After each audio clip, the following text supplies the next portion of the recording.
Hello बच्चों, let's see the question. A small solid sphere of mass m is released from a point A at a height h above the bottom of a rough track as shown in figure.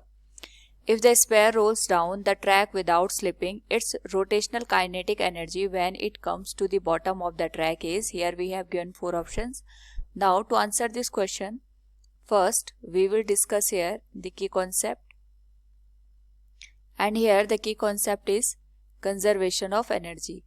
Now यहाँ पे अगर हम बात करें conservation of energy की, तो it states that जो हमारे पास एनर्जी होती है इट रिमेन्स कांस्टेंट, और यहाँ पे केवल इसका जो फॉर्म होता है one form to another form ये ट्रांसफॉर्म हमें होते हुए नजर आती है. तो यहाँ पे हमारे पास एक सॉलिड स्फीयर है जिसका मास m दे रखा है, इसको हम यहाँ पे h हाइट से रिलीज करते हैं. तो जब हम इसको h हाइट से इस तरीके से रिलीज करेंगे तो यहाँ पे अगर हम बात करें initial energy will be in the form of the potential energy. Starting में इसके पास यहाँ पे केवल पोटेंशियल एनर्जी एग्जिस्ट करेगी and the value of the potential energy will be given as mgh. इसके पास जो पोटेंशियल एनर्जी की वैल्यू आएगी इट विल बी mgh. इसको हम इक्वेशन नंबर फर्स्ट दे देते हैं. नाउ यहाँ पे जब हम इसको रिलीज करेंगे तो वो इस तरीके से यहाँ पे बॉटम ट्रैक पे पहुंच जाएगा, और जब ये बॉटम ट्रैक पे पहुंचेगा तो हमें उस टाइम पे ये निकालना है कि उसकी जो रोटेशनल काइनेटिक एनर्जी है वो कितनी होगी. और यहाँ पे हमें एक और कंडीशन ध्यान रखनी है कि यहाँ पे कोई भी स्लिपिंग की कंडीशन नहीं है, यानी ये प्योर रोलिंग की कंडीशन है. तो जब हम इसको रिलीज करेंगे तो उस केस में ये यहाँ पे ट्रांसलेशनल मोशन भी करेगा साथ में, और इसमें यहाँ पे रोटेशन भी हमें देखने को मिलेगा. So we can say when solid sphere is released, in this case जो हमारे पास काइनेटिक एनर्जी आएगी it can be given as, एक तो रोटेशनल काइनेटिक एनर्जी आएगी जिसकी वजह से जो हमारे पास स्फीयर है ये रोटेट कर रहा है, it will B rotational kinetic energy. साथ में यहाँ पे हमें ट्रांसलेशनल काइनेटिक एनर्जी भी देखने को मिलेगी जिसकी वजह से जो हमारे पास स्फीयर है it is reaching at the bottom of the track.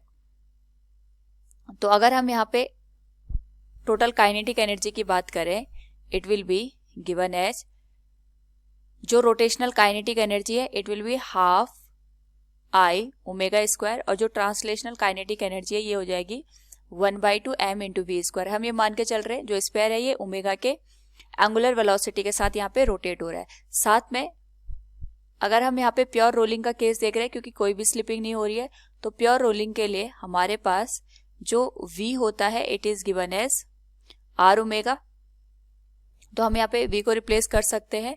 So kinetic energy will be given as 1/2.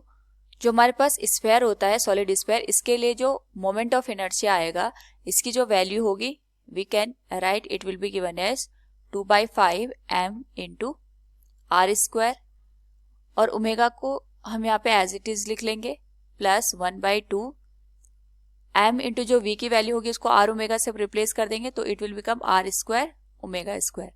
Now अगर हम इसको यहाँ पे सिंप्लीफाई करें 2 से 2 कैंसिल हो जाएगा. जो काइनेटिक एनर्जी आएगी it will be given as 1/5 m into r square omega square plus 1/2 m into r square omega square. अगर हम इन दोनों को ऐड कर दें यहाँ पे जो काइनेटिक एनर्जी की वैल्यू निकल के आएगी it will be given as 7/10 m into are square omega square. ये हो जाएगी हमारे पास इक्वेशन नंबर सेकेंड. नाउ यहाँ पे अगर हम इक्वेशन फर्स्ट और सेकेंड को देखें तो दोनों केस में जो एनर्जी आएगी it will be the same, क्योंकि हमारे पास by the conservation of energy we know that जो हमारे पास टोटल एनर्जी होती है वो सेम रहती है. तो इस केस में जो इक्वेशन 1 की एनर्जी होगी it will be equal to energy at the equation second. तो we can say potential energy will be equal to kinetic energy, और पोटेंशियल एनर्जी की वैल्यू हमारे पास mgh के बराबर निकल के आई थी. तो काइनेटिक एनर्जी हो जाएगी 7/10 into m into are square omega square. Now यहाँ पे m से m कैंसिल हो जाएगा, तो जो r स्क्वायर ओमेगा स्क्वायर है इसको हम लिख सकते हैं it will become 10/7 g into h. ये बन जाएगी इक्वेशन नंबर थर्ड. क्योंकि हमें यहाँ पे ओनली रोटेशनल काइनेटिक एनर्जी की वैल्यू चाहिए जब ये बॉटम ट्रैक पे पहुंच जाता है।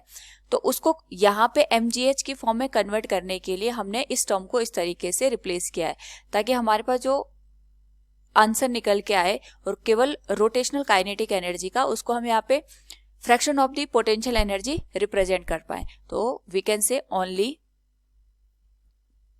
Rotational kinetic energy it will be given as 1/2 I into omega square. और यहाँ पे काइनेटिक एनर्जी अगर हम केवल रोटेशनल की बात कर रहे हैं तो it will be given as 1/2 I की वैल्यू सॉलिड स्फीयर के लिए for this particular case will be 2/5 m into are square multiplied with omega square. तो 2 से 2 कैंसिल हो जाएगा। ये जो टर्म है हमारे पास it will become 1/5 m into are square omega square and इसको हम यहाँ पे इक्वेशन नंबर 4 लिख सकते हैं। तो जो हमारे पास आर स्क्वायर ओमेगा स्क्वायर की वैल्यू आई है फ्रॉम इक्वेशन 3, अगर हम इसको इक्वेशन 4 में पुट कर दे तो we can say here from equation 3 and equation 4, तो जो यहाँ पे रोटेशनल काइनेटिक एनर्जी की वैल्यू निकल के आएगी it will be given as 1/5 m into are square omega square को we can write 10/7 g into h। ये बन जाएगा हमारे पास 2/7 टाइम्स ऑफ द mgh।